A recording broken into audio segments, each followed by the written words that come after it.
قسنطينة، قناة سلفية دعوية على منهاج النبوة.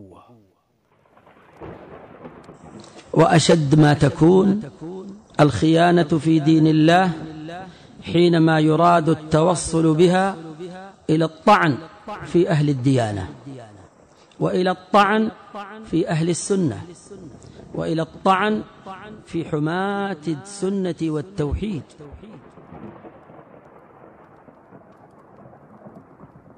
درت معاك هذا كان مثلا نقول لك اسمع هذا بيني وبينك، هذا الرجله تقتضي بلا دينه، الرجله تقتضي باللي السر بيني وبينك ما تخرجوش، هذا ما كان بصح حاجه كي نهضر لك انا دوك نهضر لك هذا دوك نقول لك علاش ما تخرجش، خلاص واش سمعت مني نقلو. عندك حاجه مؤتمن فيها انك ما تقولنيش حاجه ما قلتهاش، هذا ما كان. ممكن تخطا في العباره تقول هو قال لي هكذا، تخطا في العباره، ممكن الانسان ما يجيش ينقل حرفيا، هذه معروفه، بصح اصل الكلام ماهوش موجود وانت تجيبه، هذا هو الافتراء. والا روي، انا ماشي نقول لك هذا بالجسم مغلق، انا مجلس هضر على هو سمعت مني يقول ما عنديش مشكل، هو شنو كيما قال ما تقولنيش واش ما لم اقول.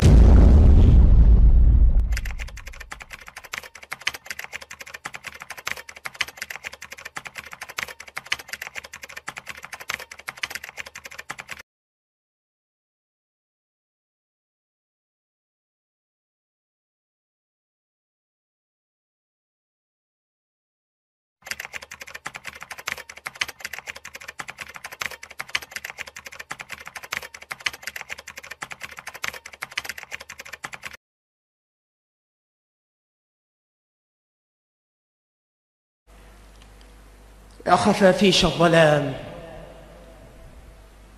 أغثيتم نفوسنا أغثى الله نفوسكم القليلة. إن لم تكفوا عن أهل السنة فلا هوادة بعد اليوم. الصوت في اليد وجلودكم لهذا الصوت قد خلقت. أيطعن والدي وأنا أراه، أيبقى الابن مكتوف الأيادي. ألا والله لا لو مزقوني، ألا فلتقربوا مني جوادي. وهاتوا للمهند وارقبوني، سأحدث قتلة كابن العباد.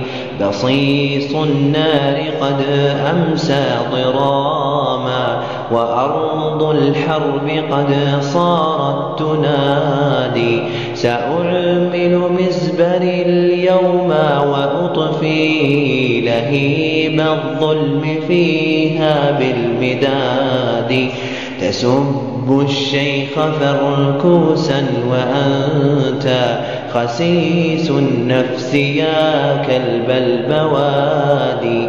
لنعل الشيخ أرقى منك قدرا، أيا طعان في الشيخ الجواد. علوم الشيخ قد صارت منارا، وتهدي الناس أسباب الرشاد.